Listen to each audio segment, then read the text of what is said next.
Hey, what's up, guys? Welcome to the Walkshow podcast. Thanks so much for tuning in.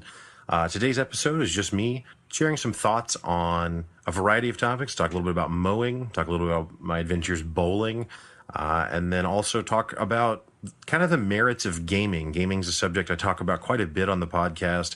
And rather than diving into a specific game or even a specific genre of games, I just kind of wanted to talk about the gaming as a medium in and of itself, and the merits of that. And then at the end of the show, I've got some suggestions for content, whether that be music, movies, a YouTube channel, games, stand-up comedy. So be sure to check that out as well. As always, today's show is produced and the music is created by Misha Zarins. Thanks so much.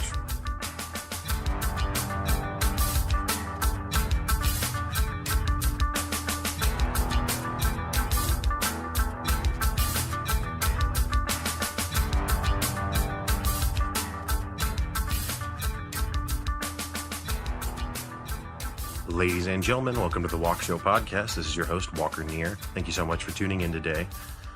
Well, I think in most parts of the country, now that we're almost June, that it is definitely in the full swing of mowing season. I know that's been true for me for at least, the last month and a half or so.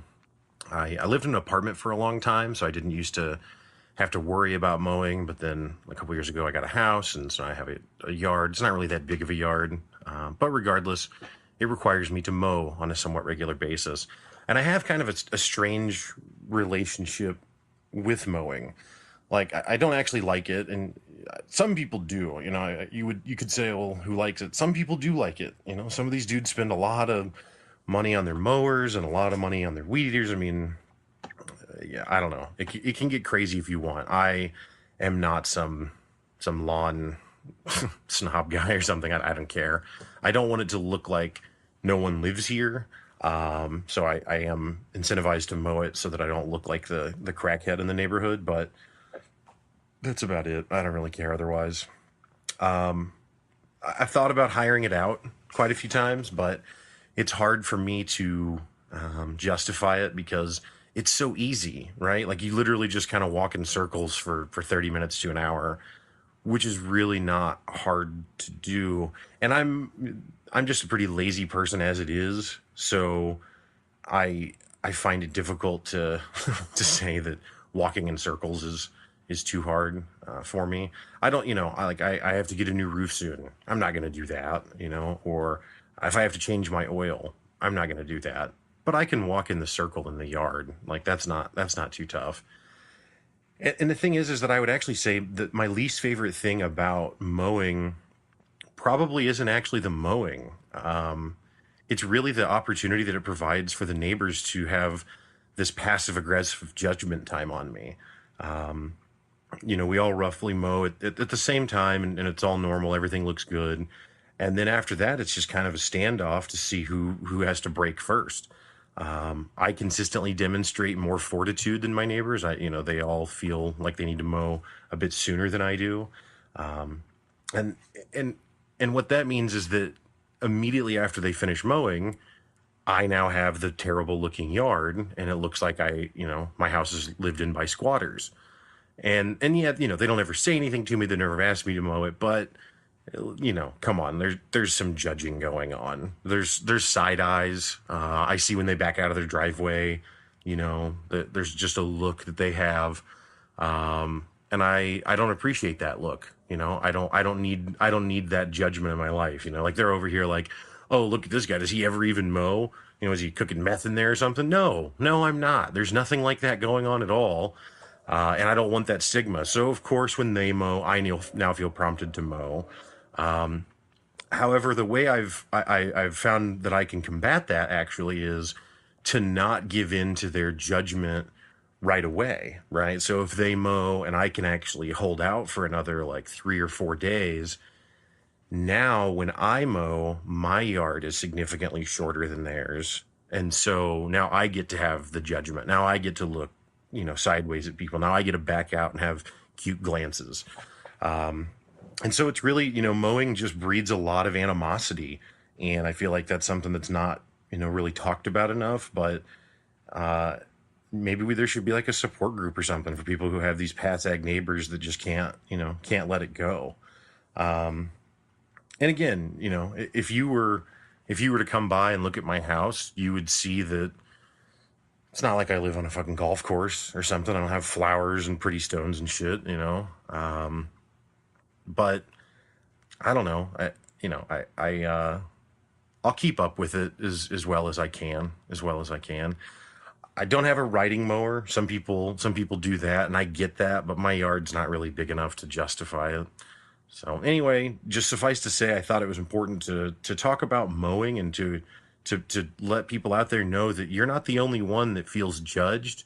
And if you employ my tactics of going in a little later, then you know, you can win that judgment battle, and you can feel better about who's getting judged in that scenario. I used to work for a lawn mowing company actually when I was a kid, and I gotta tell you, man, running a mowing business is tough. It's something that's really easy to get into because you need a truck and a mower, and probably a weed eater. But because of that, there are so many people that are in the mowing space, and so it's almost like it's a commodity, in so much as just that it's really hard to charge anything for it. So, you know, like in this area, I think probably the going rate for a yard at this point in time is probably like 35 a yard. You know, maybe you can go up to 50 if it's like a really big yard, but that's it. And it sounds like that, but it only takes them 20 minutes to knock out the yard. Well, that's true, except it also takes them probably half an hour to load up the stuff and drive over to your place. And then if that was the only yard they had to do, then they have to take it back home and unload and all that. So there's this other time that goes into mowing, running a mowing company at least, that's not obvious, you know, when you're actually at the spot mowing. And so really what it turns into is just a logistics game where you have to have a ton of yards all lined up in order to make it work. And that's really all it's about. Like, my mom actually just recently had a mower who was offering to mow for the whole neighborhood, but then he couldn't get his large riding mower into her backyard because the gate was slightly too narrow. So he just walked away. Like, he just canceled the whole thing because he couldn't do it that fast. And again, it's just a logistics game. Like, you're trying to get as many yards as you can in that short time. The work of the mowing, though, I mean, you know, like I was saying earlier, it's not that bad. You're just kind of walking around, or if you've got riders, then you're just sitting and chilling and just kind of going through it. But yeah, I don't know. It's not a fun industry to jump into. I don't actually know why I went into talking about the mower industry. I guess it just made me think of it talking about my own mowing. But yeah, if you're looking to be an entrepreneur, probably don't start a mowing service. You'd think like, oh yeah, mowing service, easy peasy. No, don't do that. And landscaping is super hard, and that's actually where you do make the money if you're going to do like a lawn care company, is in landscaping. But that shit sucks. I did landscaping work for a while. I remember one time we were going to put in a new flower bed, and so they're like, all right, well, let's clear this area out. And so I thought that meant pick up like debris or something. No, you actually take a shovel and then go about an inch deep into the soil and then make squares, you know, that are, I don't know, the width of the shovel or something. And you actually strip the ground off in these I don't know, 6x6 squares, whatever that is. I don't know if that's the right size or not, but whatever the width of a shovel is. And yeah, that's what you do. You just manually pull the dirt up that way with a shovel in your hands. I was astonished. I couldn't believe. I mean, we have fucking refrigerators that have screens on them, so you can watch TV on your refrigerator. And we don't have a better way. We don't have a machine or something that can do this. And I understand there's giant earth movers, and that wouldn't have worked either, because, you know, it's just a flower bed. But I need something handheld, folks. You know what I mean? Like, just like I'm not trying to mow with like a motorless mower, you know, where you just wheel the thing and then it just spins and cuts. I'm not doing that. I'm not trying to shovel this ground up like that either. And you know what? Some of the rock walls and stuff that people get through landscaping, super cool looking. Some of the flowers people get, really pretty. But the amount of work that it takes to do that, not into it. Not into it. And see, this ties back into my laziness. Now you see, maybe a bit more full-throated proclamation of my laziness. I'm not into it. I will walk. That's about it. And that's my name, right? So I can't not walk, I think. It's too hypocritical, but pretty much, very much beyond that, I'm probably Audi 5K on it. Yeah, bottom line, don't let your neighbors push you around. Wait to mow a few days until after they've mowed so that you can give them the finger. I wouldn't actually give them the finger because you want to have, at least somewhat normal relationship with the neighbor. It's never good to be at war with the neighbor. But at least in your head, you can give them the finger. Don't start a mowing business if you were thinking about it, because it's fucking hard. And if you think, oh, well, we'll do landscaping because that's a great upsell, you're right. But you better like doing that shit, because that shit is no joke. It is no joke. You'll get a truck full of gravel and spread that out for a few hours. Tell me how much fun that is. Anyway, have fun taking care of your yard.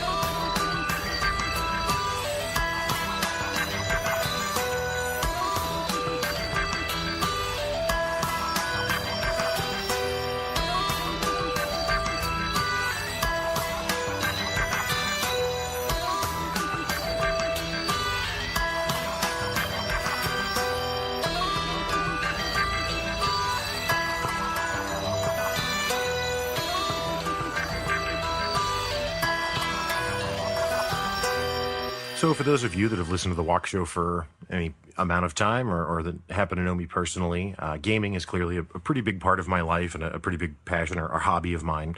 Obviously, we've done episodes about different games and different genres of games, on the Walkshow. And today I kind of wanted to just talk about gaming as a category of entertainment instead of really about specific games or genres. I know some of the Walkshow listeners, don't play games, and some of my friends don't play games. And in a lot of cases, it's because they think that games aren't for them. And so the point of my bit here today is not necessarily to convince you that gaming is the best thing ever or that it should be your favorite hobby or your primary passion. It's more kind of the premise is that it would be strange if you encountered someone who said that there was literally not a TV show that they were willing to watch, or that there was not a movie that they were willing to watch, or a song that they were willing to listen to.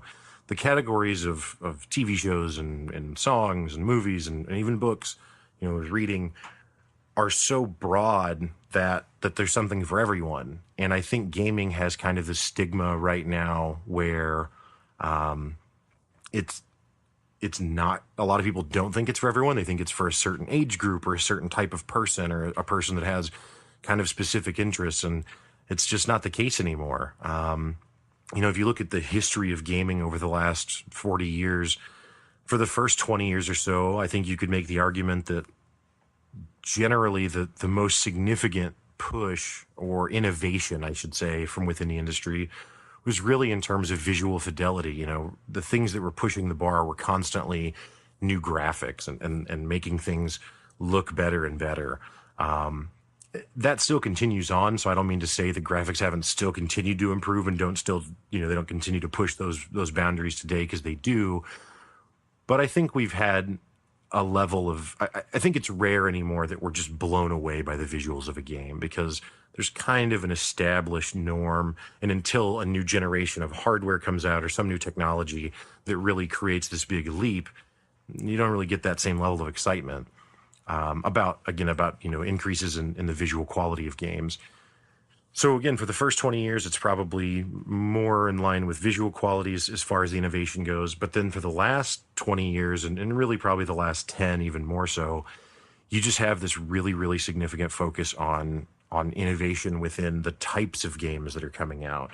And that's largely due to the fact that there used to be only a few major publishers, and it was hard and expensive to make games. And not that I should say it's not hard anymore, because it certainly is, but the barrier to entry is just significantly less. And so there's this huge independent published, indie gaming scene that has just blown up again in the last 10 years or so. And out of that has just been born games that are for everyone, because there's so many different types. And, I kind of wanted to compare games to other kind of forms of entertainment. So, if you look at, like, let's say, music or podcasts or anything that you listen to, it's kind of a passive experience, right? So most people consume this content while they do something else. Like right now, if you're listening to this podcast, you're probably driving or shopping or working out or something else. This doesn't really require anything except that you can hear it. And it's, again, none of this is supposed to be to diminish one thing over another or really rank these things, as much as it's to say, like, they're just really to try and define the different levels of engagement. So in listening, you might, hear something really profound or moving or good information. And so that's all still possible there. And then, another category from just listening would be kind of shifting over to like TV or movies or video. This is a form that requires more engagement because you typically have to both watch and listen. And, I would venture to say that most people would struggle to fully watch something while doing anything else. So, while you can walk and listen to a podcast, you probably can't walk, at least not very safely, while you watch a video. The thing that so while they have different levels of engagement required, the thing that listening and watching typically has in common is that it doesn't really engage your mind beyond the need to listen. So, or to watch. It doesn't really, to consume, I guess I should say. It doesn't really, you're not having to fill anything in. You're not having to make any choices. You're not having to create anything in your own mind. You're just kind of absorbing this information. So it's a very passive experience, despite maybe being one that requires your attention. So then I think if you look at reading, right? So I would place reading as being more engaging than either watching or listening, because with reading, obviously you have to look at it. So that's there, and there's not really something to hear necessarily, but at least especially in like fiction writing, you have to kind of create scenes in your mind. And that's even, honestly, it's even true in nonfiction still. I mean, you're having to use your mind to create visual imagery of what it is that you're reading and create context for what you're reading kind of in your head. And so while it looks passive because you're just, staring at a page and reading words and turning pages, your mind is actually really actively engaged when reading. I would say more so than with TV or music. Well, so gaming has all of the same features that, the TV movie category has, except that it also gives the player some control over how the events play out. At the very least, it requires the player to have some mastery over interacting with the game in order to beat it. Video games cover such a wide array of experiences. You've got games like really early games like Pong or Mario, or even more modern games like Call of Duty that people are familiar with, where in order to play that, you have to be good at actually playing the game, controlling the character, shooting the gun, whatever it is that the game has you do. If you want to really get the most out of it, you have to be at least somewhat proficient at doing those things. Well, that's a big turnoff for some people, because if you've never played, an Xbox controller is kind of intimidating. There's a ton of buttons on it, and if you don't have that muscle memory to know where all the buttons are, it can be hard to hit that stuff in time, right? And then you take it to like PC gaming, where you're playing with a keyboard and mouse. Well, the keyboard has way more buttons than a controller would, right? So again, it just introduces all this complexity. But that's one kind of game, and that used to be kind of the prevalent or dominant kind of game. Is one that requires you to have some mastery, but now we've kind of gotten into a space where that's not the case. I mean, there's some games out there that are called visual novels, where you're effectively going through, kind of a book, and kind of a step up from a visual novel, where maybe you kind of think of it as like a choose your own adventure, right? Where you're making choices maybe in how a character interacts with other characters in the story, but it doesn't have anything to do with you being able to execute a button press in a certain time frame, or in response to something else happening in the game. Those kinds of games that are more story-based are often referred to as like adventure games. The most modern, incredibly popular adventure game franchise that I'm familiar with is this game franchise called, or this publisher that's actually now out of business, but called Telltale. Telltale has several intellectual properties that they make adventure games for, like the Fable series of graphic novels, The Walking Dead, which is a graphic novel, and then obviously a very hugely successful TV show. Or there's also another one from the Borderlands series, which is it's itself a video game, and so they made an adventure video game set in that same world. But all of these games, these adventure games have really, really deep stories and really significant consequences of choices that you make. So maybe early in the game you have an interaction with a character where you can choose to be nice to them or to kind of snub them, and then later on you encounter them again, and now the decisions that you made in the early game affect how they'll interact with you later in the game. Maybe you need their help now, and based on if you help them or snub them, they'll now help you or snub you. And so it makes it interesting as the player, because you're making choices that are actually affecting the outcome of how this story, kind of plays out. So, I think that gaming kind of gets lumped into the category with TV watching, where it's like, oh, well, it's kind of just a very passive consuming experience. And I disagree with that. I think that in games, it's much more than that, because you're always making decisions, whether it be in narrative, like in those adventure games, or whether it be in a game like Mario, where you've got a chasm to jump over, and you have to decide when you press the button to jump. Like, you ultimately have to make the decisions. If you don't make a decision to try and jump, you'll just run off into the chasm, and now you're dead, right? Another thing that I think gaming has that's not offered in the same way, TV and movies, and especially reading, but really the other two as well, you don't do them with other people. And yeah, I know people go to the movies together, and I know people watch TV shows together, and sometimes like binge watch shows together in groups.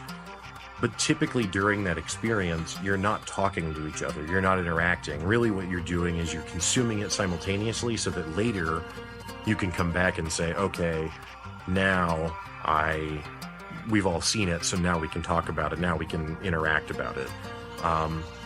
With games, though, there's stuff where you can participate together and cooperate together, and it might be in something like a hardcore game, like a Call of Duty or a Halo, where there's some social aspect to it where you can play with your friends, but again, you're probably going to have to be good at the game in order to actually have much success with it, unless you just don't care to lose on repeat. But then there's games like massively multiplayer games, MMOs, where there are some roles in those games, or some play styles, I guess you could say, within those games that require that hardcore mechanical skill. But then you have it on the other side, where there's things where you can like maybe make items and sell them to other players, and buy and sell items on a market. And so you can participate in the world and have an impact on other players' experience, and still be participating, and still have those social interactions without having to be really, really good at the game. In gaming, if you think that you like to play a thinking person's game like chess or something, there's turn-based strategy games like the Civilization series, or the Total War 3 Kingdom series that we did a preview on a couple months ago. That game just came out, by the way, and it is incredible. So if you were interested at all in Total War 3 Kingdoms, I 100% suggest that you check it out. But yeah, you take a game like chess. Well, if you take it in chess, you have your turns, and it's not really about how fast you can move pieces or how fast you can move your hands. It's about how quickly you can recognize situations and make good tactical decisions, and that's fun, right? That's the game.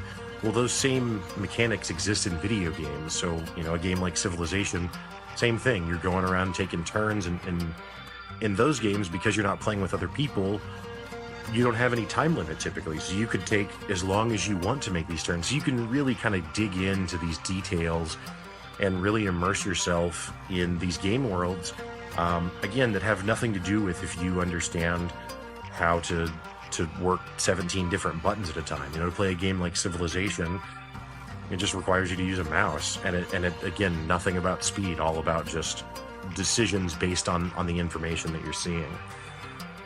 Again, my point in explaining all of these different game types is not to try and say that gaming is better than watching TV or movies, or that gaming is better than reading or anything like that. It's simply to say that, again, like I said at the beginning, it would be crazy to say that you didn't want to ever watch a TV show, that you refuse to watch any TV show ever because TV just isn't made for you, or movies or books or music or anything like that. And I think that a lot of people do that with gaming. And so more what I'm trying to do is just invite you to try gaming. There's so many different experiences, whether it be you do want to be good at games and have that mechanical skill, and that part of it's fun to you, like it would be if you were going to get good at playing ping pong or shuffleboard or pool or something like that. But again, if that's not your cup of tea and you're more into, like, you think playing cards or playing chess or something like that, that's more, stimulating in the mind, and it doesn't have anything to do with how your reaction speed, there are games like that as well. And it's funny because I know a lot of people that think that they're not gamers, but they play Candy Crush or Bejeweled or, a classic board game like a Scrabble on their phone. You're playing a video game. Like, you've already crossed the line, so you shouldn't try and stigmatize them because you're already enjoying it. You've already proved to yourself that you can enjoy it. And there's, really with mobile gaming, there's so many options now. Yeah, I just wanted, like I said, to take some time to say, you should, if you're not playing games, you should definitely give them a look. And if you guys have any questions or comments or have any, would like suggestions on what games would be, fun to play based on what your interests are, by all means, hit me up, walker@thewalkshowpodcast.com, and I'd be happy to give suggestions. I give game suggestions to my friends all of the time, because it's just something that I'm really, really into, and while I don't expect that other people get as into it as I am, like I said, there's something for everyone.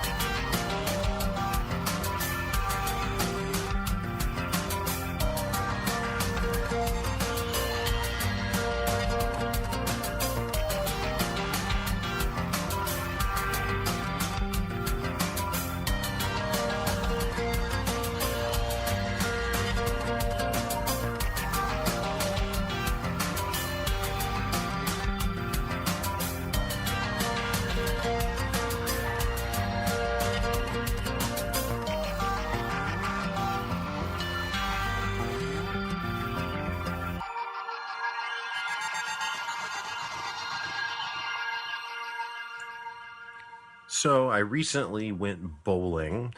Been a long time since I'd been bowling. Maybe 10, 15 years ago. I don't know, something like that. When I was like 7 years old, I was actually on a bowling team in a bowling league. It was all right. I got my own ball, which at the time I thought was pretty cool. My mom still has it. But I think I only actually bowled on that team for a few months. I got put on some random team with random other kids, and we all got along okay. But I wasn't trying to like kick it with them outside of the bowling league or whatever. And since that time, I've probably bowled 10 times or less in my life. So I went recently, and I just thought I would share a bit about that experience. I feel that I should preface by saying that I think that most parlor style games are kind of dumb, and they're fun for like 15, 20 minutes. And then after that, it's like, okay, I get it. I've reached the climax of what this can offer.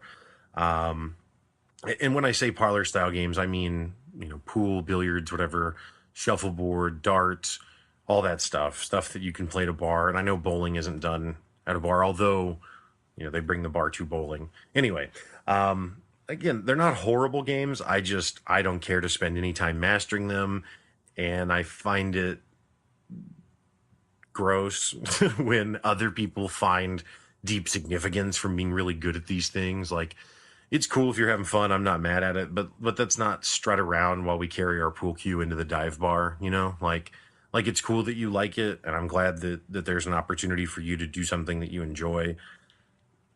Let's not brag about it though. You know what I mean? Let's not show up in a room of strangers and be like, yeah, cock of the walk right here. Like, nah, you that's a pool cue, dog. Anyway, um, the best thing about all of these games that I would say, though, bowling included, is that you usually get drunk while you do it. And America, I think, wholeheartedly agrees that things are more fun with drugs. So good on society for pairing these middling activities with America's favorite drug. Um, the bowling alley that I went to recently had a VIP section that my group had reserved. And this is basically just like a smaller, dimly lit area that had neon lights everywhere. It was cool, a little tacky, but I think that's probably just the fate of bowling alleys. I don't know that anyone's like, wow, this is really nice. Is that European art pieces that you had? That no one thinks that. You don't have that. Like, how cool can you really make bowling, and who are you making it cool for? Like, it doesn't matter what I think because I'm not the customer, and honestly, I don't know. I don't know how much I would be inspired to go more often if I thought it looked super cool. So it doesn't really matter if I like it. I would be out on it with any sort of regularity, I would say. I eat grape nuts, and that's enough regularity in my life. That's a constipation joke for you there, folks. The next thing about bowling that was cool was the people I was with. Everyone that was there was a lot of fun. Nobody was trying to dick measure because of how good they were at bowling. I would say everybody talked shit, but I don't know if that's true or if it was just me that talked shit because I love that. But either way, we all had a good time and laughed, and yeah, it was fun. And so I would say that the top two features of bowling are not the bowling activity itself. It's the friends that you can be there with, and then the drinking, which friends and drinking is like the foundation of maybe 99% of all fun activities. So, yeah, bowling gets in line, with the rest of life. As far as the actual bowling itself, what can be said? You throw the ball down the lane, you hope you don't fuck it up super bad, you listen to some cheers or some jeers, and then you sit back down. Some people think the shoes are really cool. I don't really get that. It's fair that I don't have some excellent shoe fashion sense, but I don't get the bowling shoes. I also didn't like any of the balls that they had. The weight didn't really matter to me, but the finger holes were just too small. Like what would happen is my fingers would kind of like pop out when I would release it because the fit was too tight. And that isn't really a big deal, except that I get super worried that the thing that happens to people with rings will happen to me. I don't know how to explain it, but like Jimmy Fallon had it happen a few years ago, so you can look it up on YouTube or something if you want. Basically, you kind of like shear your finger off, like the ring catches it, and when you try and pull it off, it like pulls the finger off with it. And yeah, I'm not about that life. So outside of the abject terror that I was experiencing, worrying about devastating hand injuries, other than that, it was fine. Um, I don't really rate things, I'm not a reviewer, and so there's no basis for the rating, but I would give the bowling like a 6 out of 10. It's not a failing grade, but I don't know that I will strive to do it again anytime soon. In addition, when we went on a weeknight, and I think that's probably a big plus as well because the trashy people were not out in mass. I can't imagine a Friday night at a packed bowling alley. I'm sure that is. I'm sure it's awful. I'm sure there's a lot of people that fight. I'm sure that there's a lot of people that become upset over really trivial things. And yeah, I'm not. I'm out. I'm out on the bowling alley on a weekend. I think I'm good there. I will say though that before I went recently, I would have given it like a 2 out of 10. So in the end, I'm glad that I went because I get to have a slightly more positive outlook. I mean, shit, 2 out of 10 to 6 out of 10 is actually like a 200% increase in positive outlook. So this was really a huge win for bowling. And that's what we do on the Walk Show. We take losers and turn them into winners. As to the outcome of my bowling games, the first game I tied for last, but that's largely because I taunted the person who was going to potentially tie or beat me, and so I really ramped up the shit talk to try and prevent them from getting a lead, which did succeed. They did not get a lead, so we did tie for last, which was pleasing for me. And then I did actually win the second game. However, it was with a score barely over 100, so it's not something that is worth sharing, despite me having just done that on a podcast. I'd say if you're thinking about going bowling, go on a weeknight and maybe take some friends and get some beers, and at worst, you can probably get a 6 out of 10. At best, maybe you get an 8 out of 10 or something. I don't know. Maybe it gets way better for you. Maybe you buy like a scratcher ticket and go bowling, and then you scratch that off and win. And then you're like, oh my God, the bowling was all right, 6 out of 10. However, I won $20 on the scratcher ticket. That bumped it up to an 8 out of 10. And yes, that's true that I did just make it so that $20 is worth 2 extra rating points. Live cheap, folks. If you are not into bowling, I've decided I'm going to start providing some suggestions of content that I've been checking out. So please check these things out if you find yourself bored or in need of some new content to check out. I'll have links for it in the show notes as well. Music that I've been listening to a lot recently. I like a pretty wide variety of music. I would say I listen to electronic music the most commonly. There's this chick named Maya Jane Coles that I found I listen to Google Music, but may as well be Spotify. But anyway, that I found on the streaming service, and I can actually just play her whole collection. It's electronic music that is, I don't even know if it's fair to say that it's trip hoppy. It's more down tempo, so it's not unta techno music, but it's got some good vocals and some dope beats and melodies, and I don't know, I find it really relaxing. I'll put it on at work and just have it on throughout the day. And Maya Jane Coles, I'd give her a check out. Movies that I've watched recently, a movie that I just watched for a second time the other day actually, is called Gone Baby Gone. It's set in Boston, and it's a story of this little girl that gets abducted, and then this private investigator that's hired to try and find her. It does not sound like the type of movie that I would be interested in at all. However, I actually thought it was really good. It's got an interesting story and to it, and from the mystery sense, if you will, of who done it. But then beyond that, it has kind of an interesting take on itself, I guess you could say, by the end. And it's kind of unnecessarily vague, but I don't want to spoil anything for anyone that might go see it. So, Gone Baby Gone, and it's set in Boston accents galore, so it's worth something for that, I'd say. And then a YouTube channel that I've actually haven't checked out recently because they actually don't make new content, but it's something that I go back to somewhat frequently. It's called Every Frame a Painting. Every Frame a Painting. And it's this guy who basically just breaks down different elements of film. Now, I have no education in how to make film at all. I don't know anything about the different parts that go into it. But this guy does an excellent job of breaking down different little things. So, like, for example, he has one that is all about how to use silence in a movie, or how to film action movies. Like, he talks about how in modern action movies you get all these quick cuts. It was kind of defined by I think it was the second Bourne movie. It's all these quick cuts that go back and forth, and it's just kind of hard to follow the action. And I think what they're going for in that style is trying to make it so that you feel the chaos, if you will, of the fight. But it's actually just really hard to see what's going on. And so in this Every Frame a Painting episode, the guy is explaining about how in older action movies, you didn't have that many edits. Instead, it was more about trying to display the prowess of whoever the actor is, the martial artist or whatever.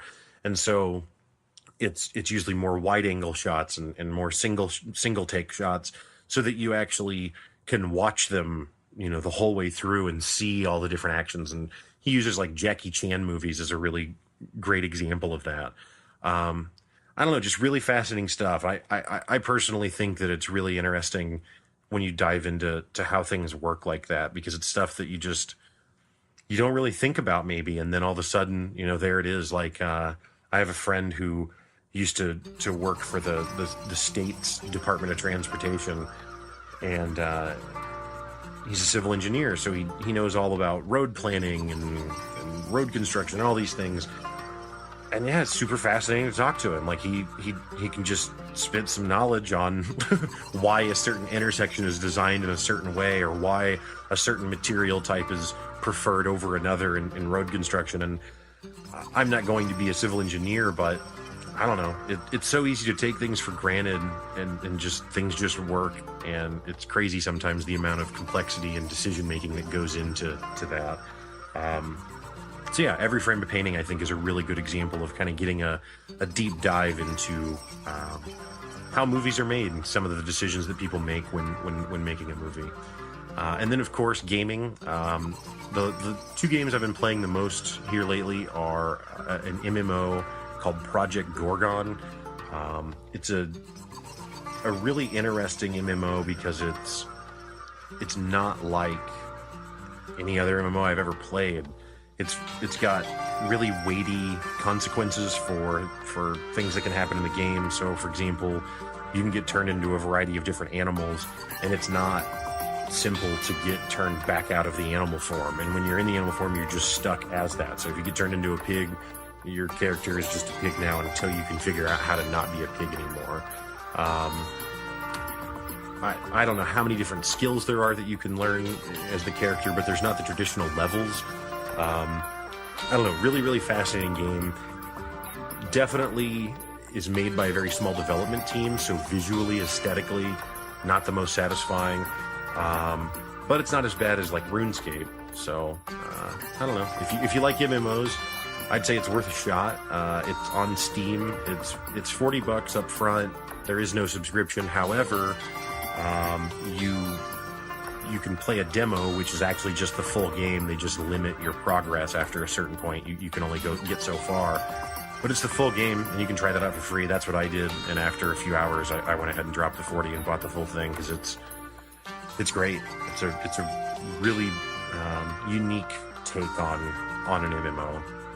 And then stand-up comedy is something that is something that I enjoy quite a bit. It's something that I don't watch it as much as I used to, and I've found myself recently kind of going back to it. But Nate Bargatze is a comic that I cannot recommend enough. He just had a special on Netflix come out, so you may have seen him, or you may have already watched it. But he's got a couple of specials on Netflix, and he's got you can find some of his other stuff on YouTube. He's hilarious, and he's clean, which is not a prerequisite for me at all. But it's pretty impressive, It's in the vein of a Sinbad or something, where, I mean, really, really good laughs, and it's all really silly premises and content. And or Brian Regan is another one that's more modern that's really mastered that. Jim Gaffigan also very clean, but absolutely hilarious. And so I think it's someone that really anyone can check out, and anyone could listen to it, with your kids around or whatever if you need to. There's just nothing really offensive about it at all. It's just a good time. Yeah, so again, Maya Jane Coles for some music if you're needing it. If you would like to check out a good film, Gone Baby Gone, I recommend. YouTube channel, I would check out Every Frame of Painting. I think he's got probably, 30 or 40 different videos. And again, he stopped making new ones a couple years ago, but it's still worth checking out. They're great. And then Project Gorgon, MMO that I've been playing recently, I'd give it a look. And then Nate Bargatze, new stand-up special on Netflix, really funny. And again, I'll try and have links to all this stuff in the show notes. But yeah, I hope you guys enjoyed the show. I hope you guys have a good week. and stay up. Have a good one.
Well, that is going to do it for today's show. Thank you so much again for listening. Again, in the show notes, I'll have links to all the different content I talked about checking out. Like I always say, if you guys have any comments, questions, anything like that, feel free to email me at walker@thewalkshowpodcast.com. Also, be sure to check out the walkshowpodcast.com website. And be sure to also follow us on Twitter at the Walkshow Pod. And then Facebook, we've got a group page there, the Walkshow Podcast. And finally, we have a new Instagram that is also the Walkshow Podcast, so feel free to follow us on there. We'll always announce new episodes on the social media platforms, and looking to bring more content to you as well, and have more on the website besides just the podcast episodes. But that's what we've got for now, so thanks again for listening, folks. Hope you have a great one.